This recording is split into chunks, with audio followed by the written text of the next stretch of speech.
Hello বন্ধুরা, শিখার সাথে কিছুক্ষণ চ্যানেল থেকে তোমাদের সবাইকে স্বাগত জানাই। কাছে দূরে যে যেখানেই আছো সবাই নিশ্চয়ই ভালো আছো। বন্ধুরা, আজকে অনেক দিন পরে তোমাদের সামনে আরেকটা নতুন ভিডিও নিয়ে এসেছি। এটা হচ্ছে পাতায়া বিচ। থাইল্যান্ডের খুব ফেমাস একটা জায়গা হচ্ছে পাতায়া, যেটা ব্যাংকক থেকে খুবই কাছে। এবং আমরা যে হোটেলটায় উঠেছি সেটা হচ্ছে সেন্তারা গ্র্যান্ড হোটেল মিরাজ। এটা হচ্ছে প্রাইভেট বিচ রিসোর্ট। তো পাতায়াটা আসলে খুবই ফেমাস ট্যুরিস্টদের কাছে, যেখানে খুব সহজে, খুব কাছে বলে খুব সহজেই যাওয়া যায়। এবং থাইল্যান্ডে ব্যাংককের সবচেয়ে কাছের বিচ হচ্ছে পাতায়া বিচ। এখানে এর আগেও আমরা অনেকবার এসেছি।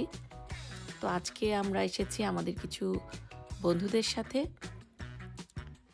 হোটেলটা ঢুকলেই মনটা কেমন ভালো হয়ে গেল। এত সুন্দর ফাউন্টেনগুলো, সব এলিফ্যান্ট থিম নিয়ে তৈরি। হাতির মধ্য দিয়ে ফোয়ারা এবং চারিদিকে অনেক হাতি, বেশ সুন্দর। এই হোটেল মিরাজটা যে বিল্ডিংগুলি, এটা মাঝখানে দেখো এইভাবে করে জয়েন করা আছে, দেখতে বেশ ভালোই লাগছে। বন্ধুরা, আমরা যে রুমটা উঠেছি সেটা হচ্ছে 17 তলার 17 নম্বর রুম। তো চলো ঢুকে দেখি। বাহ, ঢুকতেই বেশ সুন্দর। এই যে দেখো, এখান থেকে পুরো বিচের ভিউটা দেখা যায়। প্রাইভেট বিচ রিসোর্টের সুবিধা হচ্ছে তোমার ব্যালকনিতে বসে যেমন বিচের পুরো ভিউটা দেখা যায়, আবার যখন ইচ্ছে তোমার বিচে গিয়ে নিজের মতো করে আসলে এনজয় করা যায়। কারণ এখানে তার বাইরের লোক থাকবে না, শুধুমাত্র হোটেলের লোকরাই এই বিচটা ইউজ করতে পারে। তো এখানে পরপর অনেকগুলো হোটেল আছে, সবগুলি প্রাইভেট বিচ রিসোর্ট। তো অনেকটাই নিরাপদ বা নিজের মতো করে আসলে এনজয় করা যায়। থাইল্যান্ডে যদিও সব জায়গায় মোটামুটি নিরাপদ বলা চলে। তো এই যে দেখো, ঢোকার পরে প্রথমেই ওয়েলকাম ড্রিঙ্কস, এবং এটা হচ্ছে থাই কালচার। এই যে এটা একটা পানের মতো একটা পাতা, যেটার মধ্যে অনেক কিছু দিয়ে সেখানে মিষ্টি থাকে, মিষ্টি জাতীয় কিছু জিনিস, তারপরে কিছু হার্বস থাকে, ড্রাই শ্রিম্প থাকে, আদা এবং আরও কিছু জিনিস, অনেক কিছু মিশিয়ে এটা পানের মতো করে বানানো হয়। এবং তারপরে খেতে কিন্তু এই যে দেখো, ঝাল দেয়া হচ্ছে মরিচ, খেতে কিন্তু বেশ টেস্টি হয়, খুবই ভালো লাগে। তো নন্দ বসে বানাচ্ছে সবার জন্য, খুবই এনজয় করছে এই পানটা বানাতে। আর আমরা খুব মজা করে পানটা খেয়েছি।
বন্ধুরা দেখো, এই যে 17 তলার উপর থেকে আমি হোটেলের ভিউটা দেখছি। নিচটা মনে হয় কি একদম ছবির মতো করে সাজানো, কত কিছু যে আছে আসলে এতটা আমরা ঘুরে দেখার সময়ও পাইনি। কারণ এবার আসলে গেছিলাম দুদিন জাস্ট রিল্যাক্স করার জন্য। কাজের ব্যস্ততা এবং অন্যান্য কিছু মিলে আসলেই বেশ অনেক দিন বাইরে যাওয়া হচ্ছিল না। তো এবার যাওয়ার পরে বাইরে খুব একটা ঘুরিনি, মেইনলি হোটেলে রিল্যাক্স করেছি, একটু বিচে ঘুরেছি।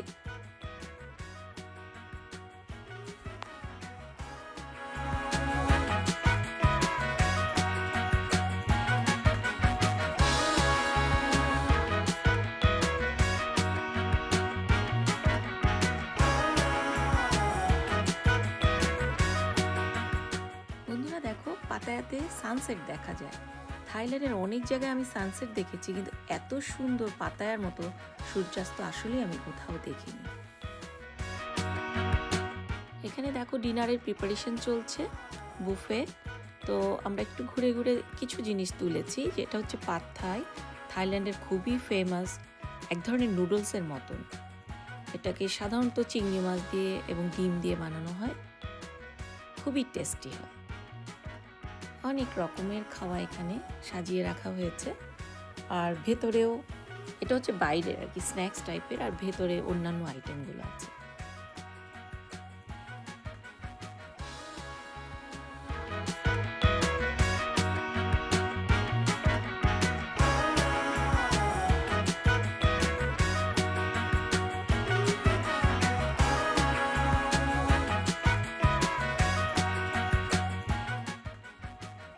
আমরা এখন ঘুরতে বের হয়েছি হোটেলের নিচে,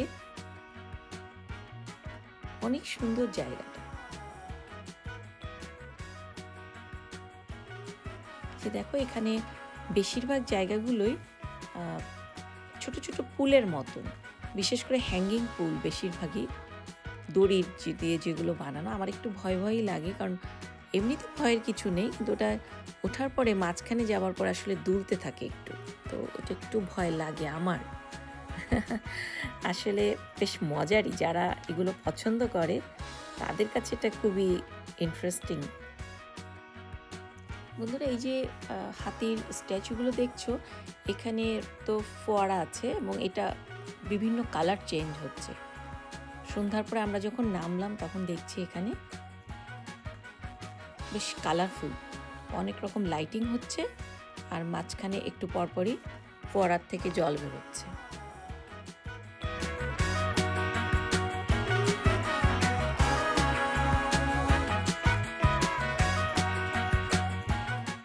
বন্ধুরা, এখন আমরা রাতের ডিনার করার জন্য এই রেস্টুরেন্টটা এসেছি। হোটেলের নিচে 3টা ডিফারেন্ট বিল্ডিংয়ে 3টা রেস্টুরেন্ট আছে, সব জায়গাতেই বেশ মজার মজার খাওয়া। তা আমরা এক এক জায়গায় এক একবার ঘুরে ঘুরে খাচ্ছিলাম। তো এখানে এখন আমরা আসছি রাতের ডিনারের জন্য। এখানে কিছু মজার মজার থাই ফুড আমরা খাবো।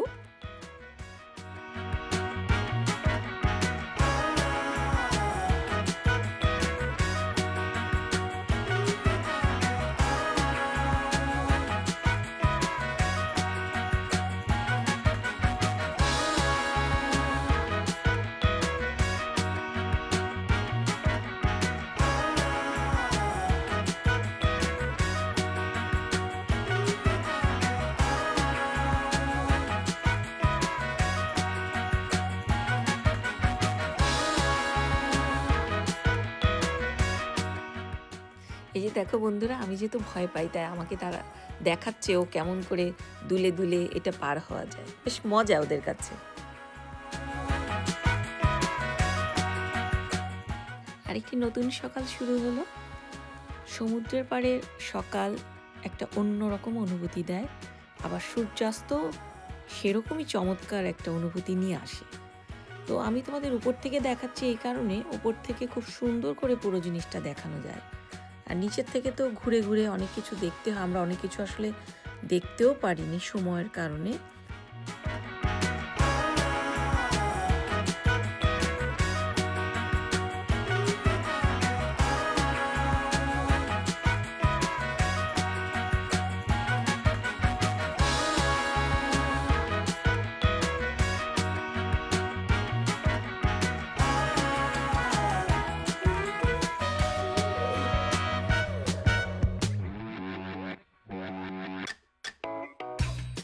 বন্ধুরা, আমরা এখন ব্রেকফাস্টের জন্য এসেছি। বেশ ভালোই আয়োজন ছিল। তো খাবার ছবিগুলো আসলে তেমন আমি তুলিনি।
আমরা এখন বিচের দিকে যাচ্ছি। চলো তাহলে তোমাদেরকে পাতায়ার সমুদ্রটা কিছুটা অংশ দেখিয়ে নিয়ে আসি।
ভিডিও করতেছি কিন্তু তুমি সমুদ্রের দিকে দেখো,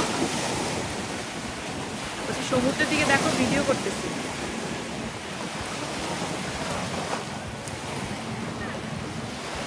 লাভ দেন।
বন্ধুরা, এটা দেখো দ্বিতীয় দিনের সূর্যাস্ত।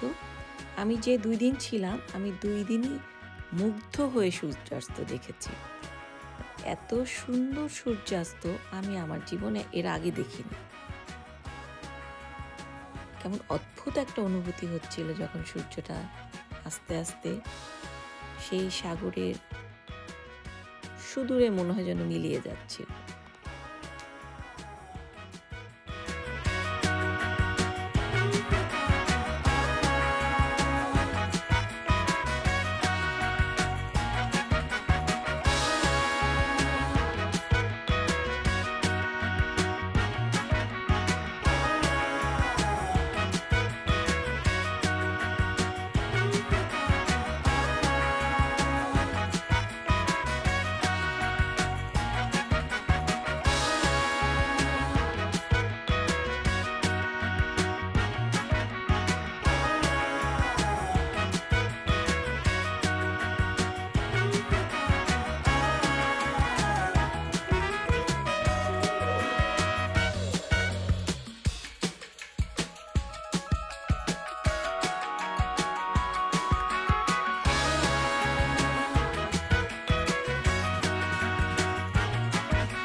বন্ধুরা, শুয়ে শুয়ে সাগর দেখার মজাই আলাদা। এই যে রুমের ব্যালকনিতে শুয়ে শুয়ে যে সাগরের বিশালতা দেখছি, অথই নীল সমুদ্রের জলের জলরাশির মধ্যে মনে হয় যেন নিজেকে হারিয়ে ফেলছি। সমুদ্র সৈকতে পা ভিজিয়ে গা ভিজিয়ে সাগর দেখার একটা মজা একরকম, আর এরকম নিজের রুম থেকে শুয়ে শুয়ে সমুদ্র দেখার মজাটা আরেকটু অন্যরকম। তো এবার আসলে বন্ধুরা ওভাবে বাইরে কোথাও ঘুরিনি, জাস্ট রিল্যাক্স করেছি, সমুদ্রের দিকে তাকিয়ে একটা অন্যরকম অনুভূতি খুঁজে পাওয়ার চেষ্টা করেছি। তো আমি যা যা কিছু দেখেছি তার কিছু কিছু তোমাদের জন্য সঞ্চয় করে রেখেছি, যাতে তোমাদের সাথে সেগুলো ভাগ করে নিতে পারি। এবং আমি চেষ্টা করেছি পাতায়া সেই সমুদ্র সৈকতের কিছু জিনিস তোমাদেরকে দেখাতে। আমি যে হোটেলটায় ছিলাম, সেন্তারা গ্র্যান্ড হোটেল মিরেজ, সেখানকার কিছু অংশবিশেষ তোমাদের দেখাতে। হয়তোবা তোমাদের ভালো লেগেছে, যদি ভালো লেগে থাকে সেটাই আমার পরম পাওয়া। তো বন্ধুরা, সামনেই নতুন বছর চলে আসছে, তোমাদের সবাইকে জানাই নতুন বছরের আগাম শুভেচ্ছা ও ভালোবাসা। তোমরা সবাই ভালো থেকো, সুস্থ থেকো। খুব শীঘ্রই তোমাদের সাথে দেখা হবে নতুন কোনো ভিডিও নিয়ে। ভালো থেকো।